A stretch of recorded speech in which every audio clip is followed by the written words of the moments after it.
Vous êtes-vous déjà demandé pourquoi certaines personnes n'ont que quelques amis, ou même aucun?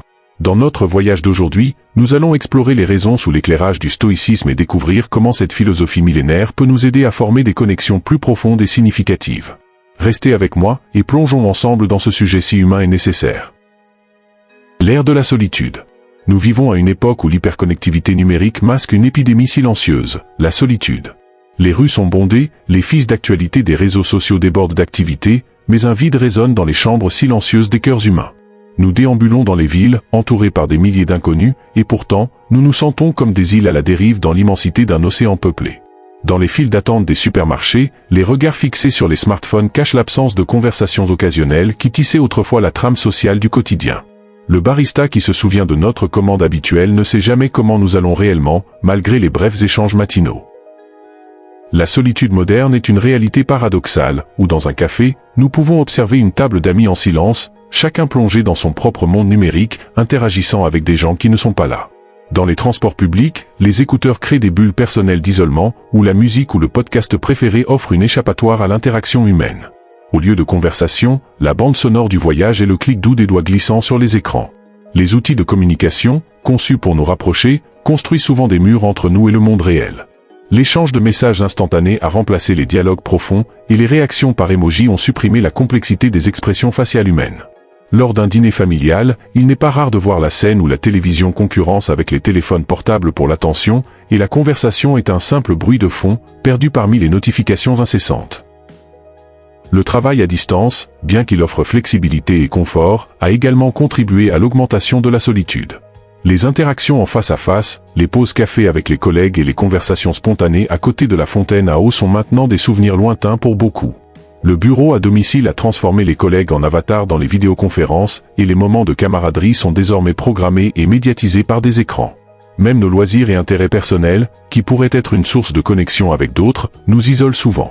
La salle d'escalade est pleine de gens grimpant sur des murs parallèles, mais leurs trajectoires se croisent rarement. Les jeux en ligne nous placent dans des équipes avec des gens du monde entier, mais la conversation se limite à des stratégies et à des célébrations éphémères de victoires virtuelles, sans la profondeur des relations humaines qui se forment dans le contact visuel. La solitude, cependant, n'est pas une voie à sens unique menant à la désolation. Elle peut être une invitation à l'introspection et à la connaissance de soi, des vertus hautement estimées par les stoïciens. C'est dans ce silence que nous pouvons entendre la voix intérieure qui nous guide vers des amitiés plus authentiques et significatives. La solitude peut être le terrain fertile d'où émergent des relations qui transcendent le superficiel. Ainsi, bien que la solitude soit une caractéristique marquante de la vie moderne, elle offre également une opportunité de redécouvrir l'art perdu de la véritable connexion.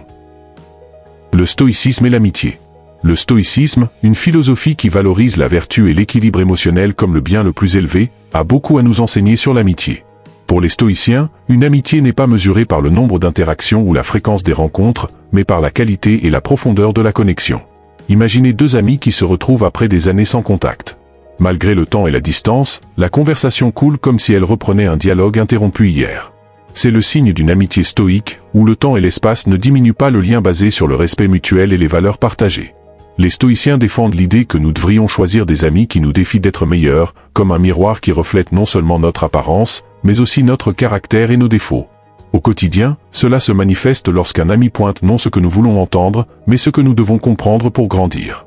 Cela peut être un collègue de travail qui, avec sincérité et respect, critique notre projet, non pas pour nous décourager, mais pour nous inciter à l'améliorer. Pour un stoïcien, l'amitié est un exercice d'altruisme et de croissance mutuelle. Durant une crise, un ami stoïcien est celui qui offre un soutien non seulement avec des mots de réconfort, mais avec des actions qui nous aident à affronter nos défis. Ils sont là non seulement pour partager le fardeau, mais pour nous apprendre à le porter avec dignité. Par exemple, au lieu de simplement consoler un ami qui a perdu son emploi, un véritable ami stoïcien aidera à réviser le CV ou à préparer des entretiens, renforçant la résilience de l'autre. L'amitié, selon le stoïcisme, repose également sur la compréhension et l'acceptation. Cela est visible lorsque des amis comprennent nos limites et soutiennent nos aspirations sans jugement. Ils nous acceptent tels que nous sommes, mais reconnaissent aussi nos potentiels. C'est l'ami qui accepte notre invitation à une promenade, non pas pour faire de l'exercice, mais pour nous donner l'opportunité de parler de nos inquiétudes de la vie, sachant que parfois la meilleure thérapie est la présence et l'écoute active. Les stoïciens valorisent la présence constante et discrète plutôt que des gestes grandioses et épisodiques. Ainsi, une amitié stoïque est marquée par de petites, mais constantes, démonstrations d'affection et de loyauté. Un ami qui se souvient de nous envoyer un message le jour d'un examen important ou qui nous offre de l'aide sans qu'on le lui demande, pratique l'amitié d'une manière que les stoïciens approuveraient. Enfin, l'amitié stoïque ne recherche pas de récompense ou de reconnaissance. C'est un acte de pure générosité, où la satisfaction réside dans le fait de voir l'autre prospérer. Nous pouvons voir cela en pratique lorsqu'un ami célèbre nos réussites comme siennes, sans envie ou compétition, mais avec une joie sincère pour notre succès. Dans la vision stoïcienne, la véritable amitié transcende l'ego et nous connecte à un niveau plus profond, où le bonheur de l'autre est intrinsèquement précieux pour nous. L'autosuffisant et l'amitié.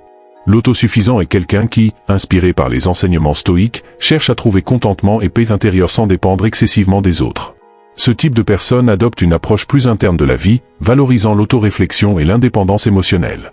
Dans la pratique, cela signifie que le cercle d'amis de l'autosuffisant est souvent plus restreint, mais chaque relation est soigneusement cultivée. Ce n'est pas la personne que nous verrons à toutes les fêtes ou événements sociaux. À la place, elle préfère des réunions plus intimes, où des conversations significatives et des échanges authentiques sont possibles. Sa présence peut être moins fréquente, mais elle est toujours substantielle et enrichissante. Dans un monde qui confond souvent être seul avec la solitude, l'autosuffisant comprend qu'il y a une différence substantielle entre les deux.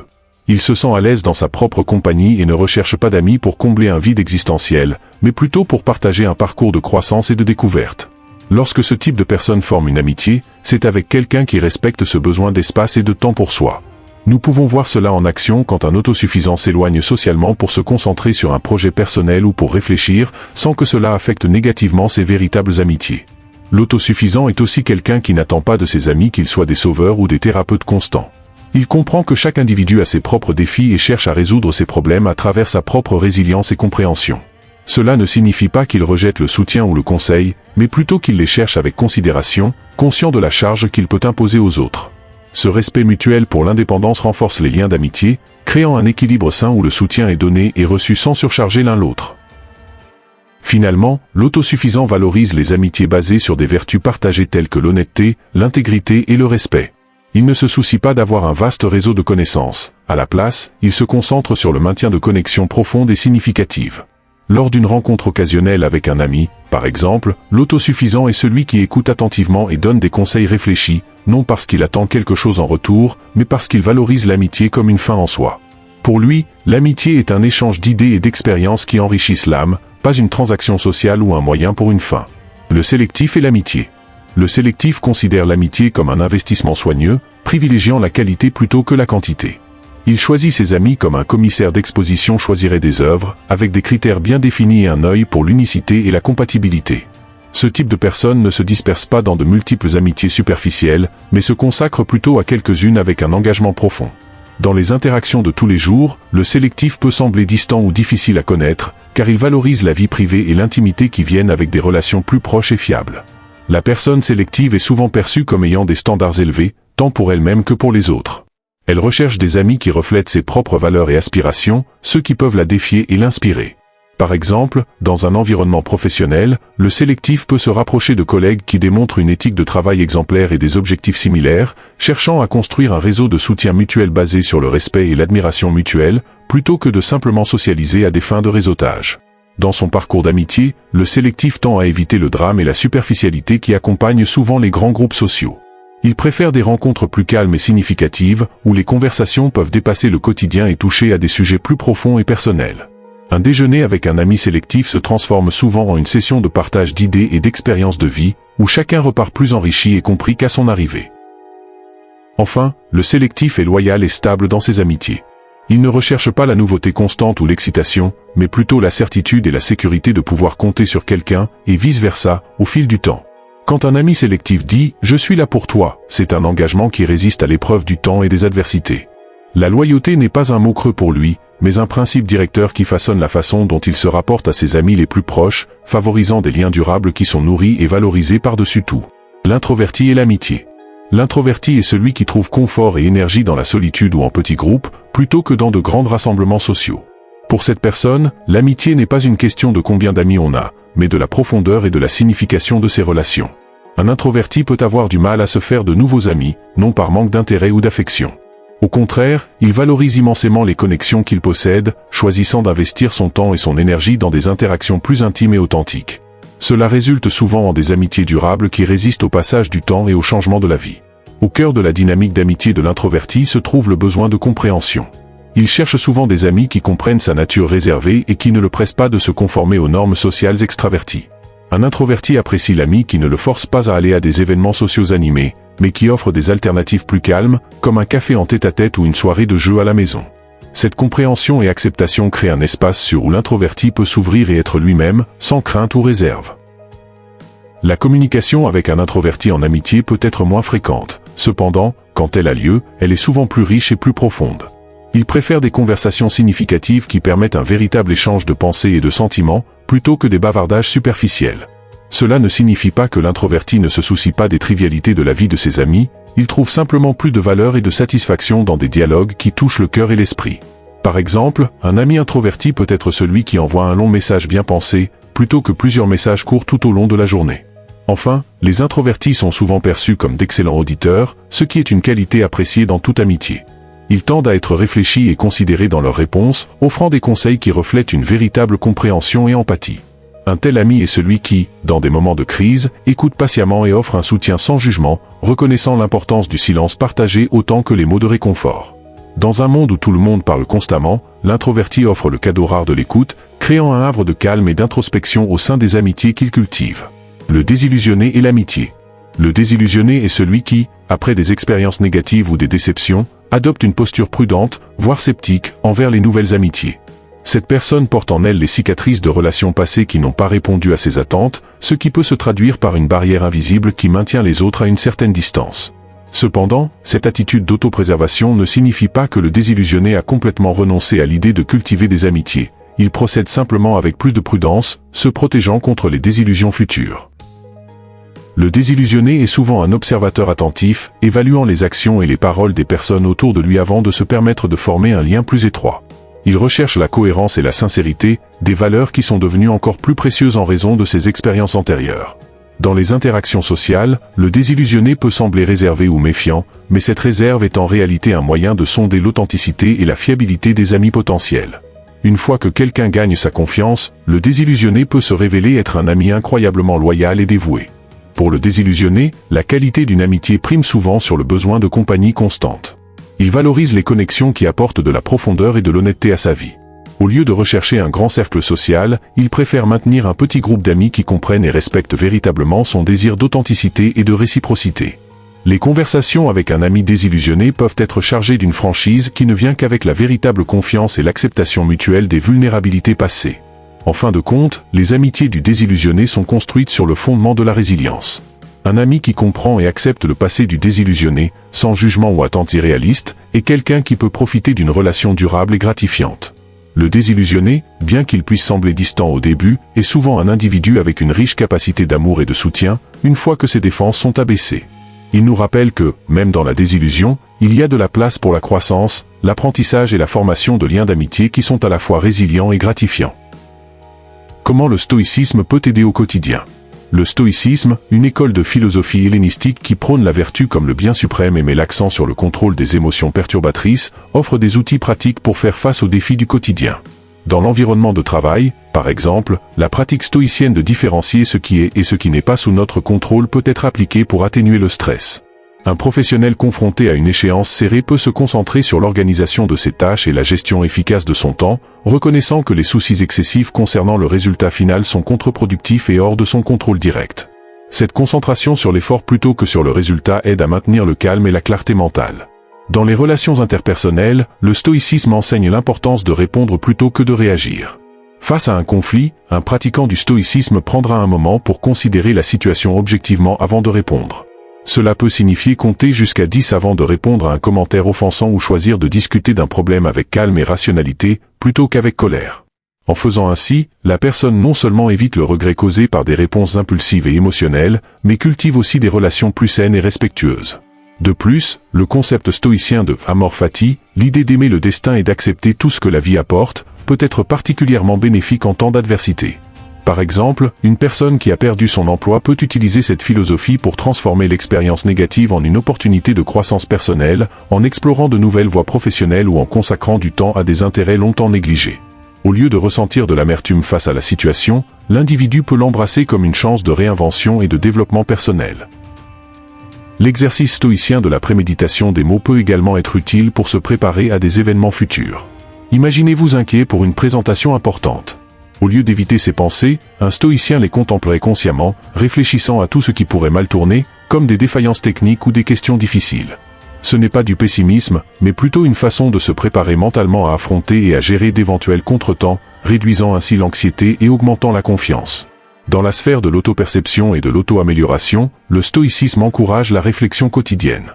Cela peut être pratiqué par le biais d'un journal où l'on enregistre ses pensées et comportements, les évaluant de manière critique à la lumière des principes stoïciens de vertu et de maîtrise de soi.